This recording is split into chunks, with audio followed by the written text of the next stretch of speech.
İnsan tabii keyde tuş göröt, jakşı tuş göröt, keyde jaman tuş göröt.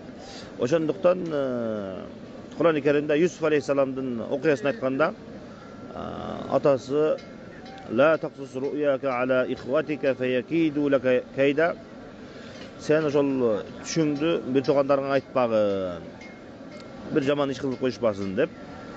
Oşonun ayagında hayattın ikinci bölümünde çındığında şeytan insan üçün açık aykın düşman dep aytat Kur'an-ı Kerimde. Alımlar uşul жерден айтышат, hadiste dagы келет, эгерде kimde kim жакшы түш көргөн болсо, ал ошол түш Алла Тааладан аны айтса болот. Ал эми kimde kim жаман түш көргөн болсо, аны эч кимге айтпасын. Бул жаман түштү көргөндөн кийин тургандан кийин sol жагына 3 жолу tö десин дагы, андан кийин башка тарабына жатсын дейт. Эгерде сол жака жаткан болсо, оң жака болсо, сол жака өзгөрүп жаткан болсо, жатып ошондой кылсын деп hadiste келет.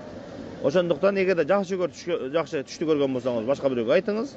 Жаман түштү көргөн болсоңуз, сол жагыңызга 3 жолу tö деп айтасыз дагы. Анан башка бирөөгө ошол жаман түштү айтпайсыз. Ошол сүннөткө ылайык болот.